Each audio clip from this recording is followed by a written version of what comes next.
Hello friends, this is my 5th attempt to make this video. Why is it so complicated? Because the secret life of rhythm lives underneath our society, underneath the music that we listen to. It lives in a place that only reveals itself to those who care enough to look.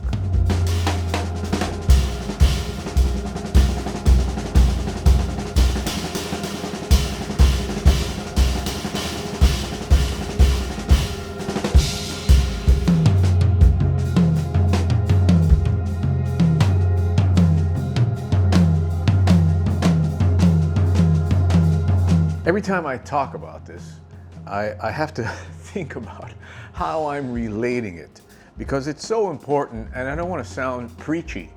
I want to make it somehow digestible and somehow fun to listen to. And it's important to be as real as possible in these situations, because nobody has all the answers to everything. And when it comes to something as deep as rhythm, I think what we say about it deserves all the respect and admiration that is possible. So, one of the biggest issues I see that always comes up in drumming is swing. How to swing. You know, what is swing? How do you swing? Another issue is that in different types of music, swing changes all the time. The way you interpret each genre has to change. Every music has got its certain swing. Back in the old days, one of my teachers, Chuck Flores, he used to say to me, back when he was playing with Woody Herman, I believe, he used to say, he was a very young guy and he was in the band, and they told him, you know, if you want to learn how to swing, get to drink this entire bottle of vodka and come back tomorrow. You know, I've heard many people say, if you want to swing, you got to be heartbroken. Then you understand what swing is all about. You know, I've heard all these crazy theories. Also, like, you know, long, short note, like that. That's swing.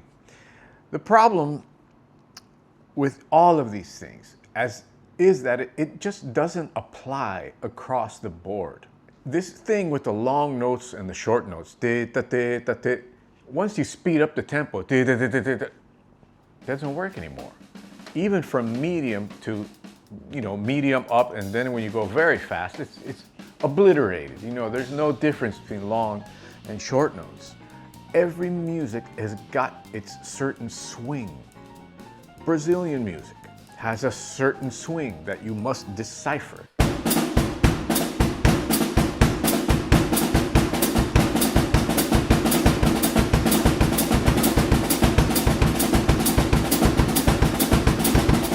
Afro-Cuban.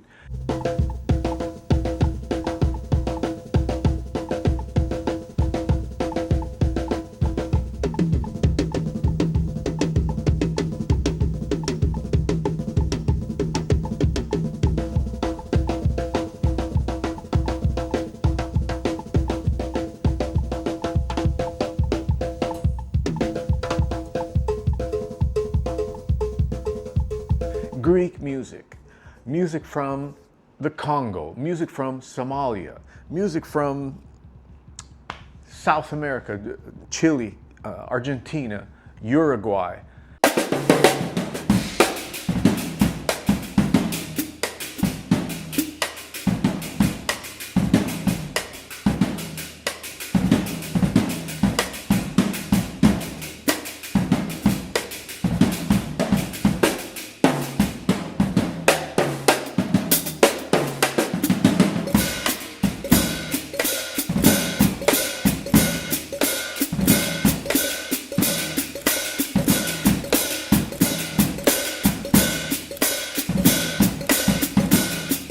All these things have their own swing to them. But I can tell you what is a common element in all of those things. And that is the number 3, the world of 3. 1, 2, 3. It's everywhere.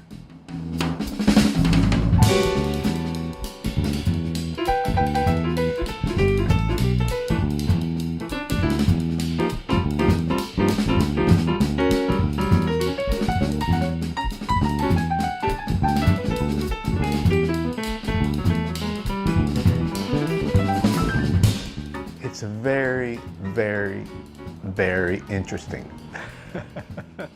Okay, you can get, real deep in this and go down a rabbit hole that you never come out of, because when you look at ethnomusicologists, right? When you look at the studies that have been published about rhythm and about swing and African music and music from different parts of the world, it can get messy, man. It can get real deep and wordy, and too many words, and everything gets diluted. And then you have the other side of the camp, that says, oh, you just gotta feel it, man. You just gotta drink this bottle of vodka and come back tomorrow.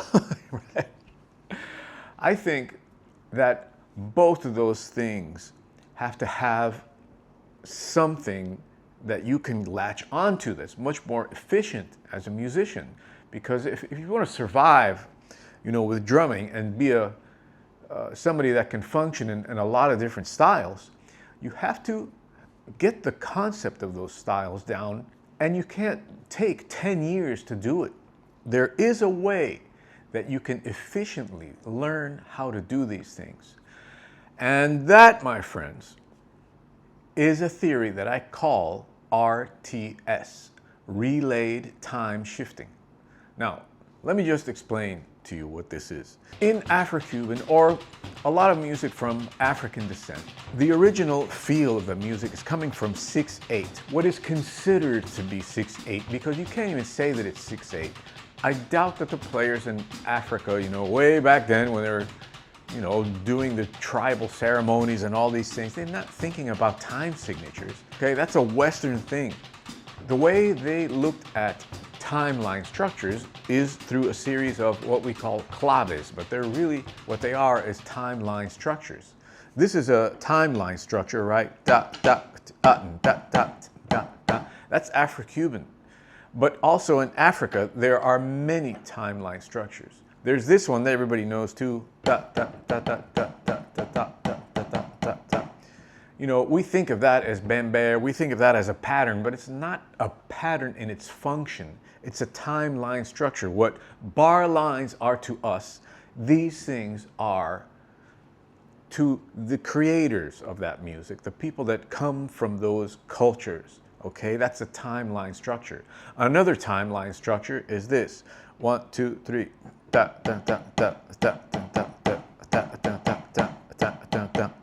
And from there you can either play in 2 or in triplets. Or you can play in 2.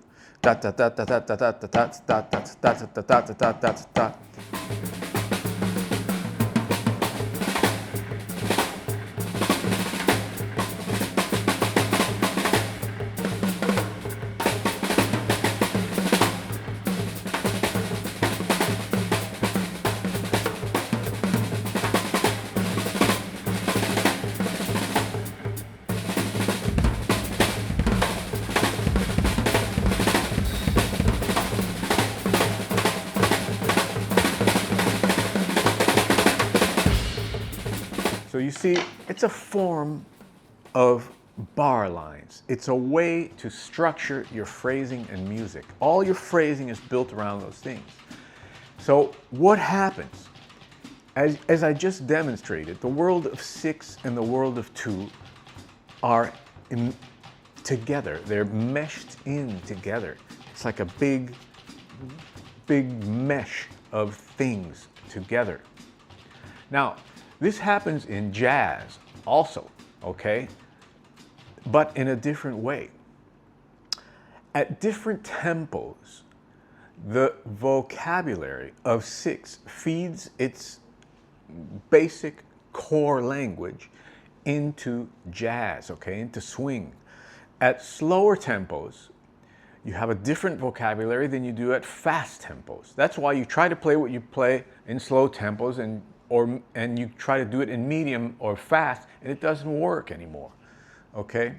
So you have to explore all the things that are happening rhythmically. Rhythm, there's a secret language going on underneath. Only those who care to understand and really dive deep into what's going on can hear it. Okay? The average person in South America is not going to say, oh, it's 6/8 and cut time. They just feel it because they're born into that culture. But you put them in the Middle East and they can't feel, like Persian music is completely foreign to them. They're like, what? I don't understand. I can't feel it, you know. It's the same thing when I read in a book, an ethnomusicologist, I can't remember his name now, geez, but it was so long ago, that they were investigating music from Africa, and they did many field recordings, right? Many field recordings. And a lot of the times, since they were European, they would listen to the drumming, the music, and they couldn't even tell where the beginning of phrases were and where the ends were. They couldn't even find the one, right? Then they took this music back to, you know, the universities that had sponsored them in Europe, and they played the music not only for the staff, but for other people, for normal people. And that's when this got really scary, because people were scared by this music, and it eventually got labeled as devil music, you know. Oh, this music is satanic, like devil music, you know. Really, imagine back in those days, you know, what it must have been like to listen to something like that. So different. When you didn't have internet, you didn't have radio, you didn't have none of these things that brought, you know, music to you on the level that we are at today. And surprisingly, we have so much information, and we have lost the passion for rhythm. It's like squashed under a mountain of capitalism and banality, and, you know, I don't want to get too deep into all that stuff. I just want to keep the subject moving in a direction for you that's going to be useful in a musical sense, right? But all those things are kind of intertwined. And if I'm rambling a little bit, it's because the whole thing is kind of messy, you know. Imagine jazz. Jazz, back in the days when it started coming out, man, prohibition was happening. People heard that music and they're like, whoa, my hips are moving. I don't know why. This must be devil music, you know, making me do these things, these impure thoughts, you know. It's a very complex world which is tied in with social problems and different eras that were not as advanced as we are now. And these types of things are intertwined with how rhythm got into music. Okay, even in other countries, not only in jazz in the USA. So what you have to do as a musician, as a drummer, you have to think like an ethnomusicologist. You can't just think that, oh, triplets, I'm going to play swing field and it's going to be all triplets. That's not how it works, man. I'll tell you something right now. One of the biggest clues in rhythm for jazz is rhythmic cycles, okay? In slower tempos, the 1-bar cycle is the king. In faster, a little bit faster, you've got 2-bar cycles. A little bit faster than that, you start to get into the 3-bar cycle world.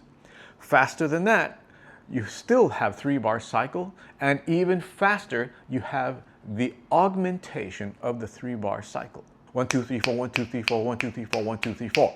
Right? This is the 3-bar cycle. 1, 2, 3, 4, 1, 2, 3, 4. Right? 1, 2. But you speed that up. 1, 2, 3, 4, 1, 2, 3, 4. It's just, it doesn't fit anymore. So you have to do augmentations. And that sounds like this. 1, 2, 3, 4, 1, 2, 3, 4, 1, 2, 3, 4, 1, 2, 3, 4, 1, 2, 3, 4, 1, 2, 3, 4, 1, 2, 3, 4, 1, 2, 3, 1, 2, 3. Okay? 1, 2, 3, 4, 2, 3, 1. You see, it ends on 1 after 3 bars, but we're doing augmentation. 1, 2, 1, 2, 1, 2, 3, 4, 1,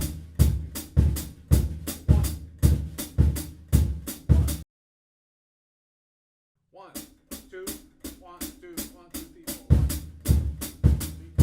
1. Okay. The world of rhythm is completely enwrapped in secrets and codes and signals and things that are just very subtle and beautiful. In the world of Indian music, not only do you have these cycles, but you have cycles of 5, 7, 9, 11, 13. I mean, it just goes on and on and on. The world of rhythm is so vast and complex and beautiful. It's much more vast than the world of harmony, okay?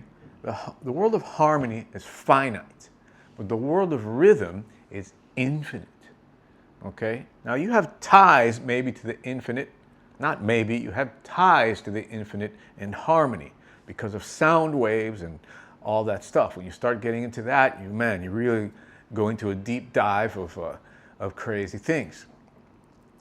But let me just give you an example. You take a permutation of the 3-bar cycle that we've talked about many times, and you permutate it 1, 1, 1, 1, 1, 1, 1, 1 forever, you know, for 8 hours, and then you finally close it at a 2 permutation. And you can do that into infinity. Okay. Now, fortunately, we don't use those kind of phrases in music because it's just impossible. So, the whole point of this is to get you to think about rhythm in a completely different way. Look at the RTS system. 6/8 vocabulary brings in the grooves and the vocabulary to the more contemporary styles of music. The 3-bar cycle in jazz and in funk and in rock is something that's ubiquitous, okay? It's everywhere. But until somebody told me to listen for it, I couldn't identify it. I just thought it was the way everybody played, right? It's a thing with rhythm that you have to be a student of it to really, really know how to swing, Now, let me just do something for you. I can't sing, but I'm going to sing a standard for you, okay? Olio. We all know the tune Olio. Now listen to this, okay? Remember, the 3-bar cycle. 1, 2, 3, 4, 1. Okay? That's the second melody of the 3-bar cycle. 1 and 2 and 3 and 4 and 1 and 2 and 3 and 4 and 1. Okay? Listen to Olio. 1, 2, 3, 4. Ba ba da da ba da ba ba ba da ba do ba do ba ba ba da ba ba da ba ba di ba di ba bo ba ba di ba di ba di bo ba ba di da ba da ba ba ba do ba di ba do. The 3-bar cycle everywhere. Listen to this. I'm sure you all know this ditty. 1, 2, 3, 4. Do ba da ba do ba ba da ba do ba do ba da ba do ba ba da ba do ba do ba ba da ba do ba do da. It's always in there, okay? Even back then. To swing, you need to combine the world of 3 and the world of 2. That's what swinging is about. It's not about long and short. It's not about only 4. There's this theory, I've seen these professors teaching, I want to hear that pulse, ding, ding, ding, ding, ding, ding. If you play ding, ding, ding, ding, ding, what that's going to do is put everybody to sleep, okay? That's not swinging. That doesn't swing. If you make a drum machine, if you program a computer to do that, ding, ding, ding, ding, it sounds like crap, okay? It's not swinging. That human element in there, that human element is something with 3. 3 is magic, 6 is magic, 9, just like Nikola Tesla said, there's something going on in the universe that all this stuff is embedded in music. It's embedded in art too, and colors and, you know, all kinds of things. Anyway, I hope to help you with this video in the sense that it will give you a new perspective about rhythm and inspire you to take the journey, because it is a journey and it's a never-ending journey. It doesn't end for anyone, not for me, not for anyone. When you get into rhythm, you get into a never-ending world that's so beautiful. It's like being in a paradise for the mind, right? It's so crazy. I have no words, you know, no other words to describe it other than that. So again, I hope I'm not coming off as too preachy. This is, like I said, this is the 5th time I tried to do this video, and you just have to be as real as possible. You can't come off like a teacher guy, because nobody knows everything, okay? I can tell you what I've discovered and what I've talked about with many ethnomusicologists around the world that have been to many countries and have been studying this stuff for whatever, 40, 50 years, okay? These are the conclusions we have so far. Okay, remember, the world of 3.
Hi folks, it's Maturano. I'm here to tell you about my new rhythm course. This course is meant for all musicians. It's going to give you a series of exercises using your body to absorb rhythmic cycles. Rhythmic cycles and the melodies of rhythmic cycles are the keys to your understanding about rhythm in a profound way.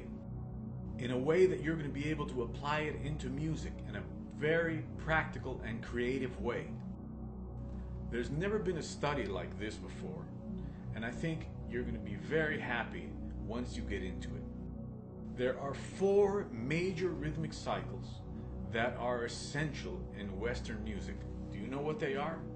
If not, it's time to come over and join us. Join us on my lesson site where it's all taking place. See you there.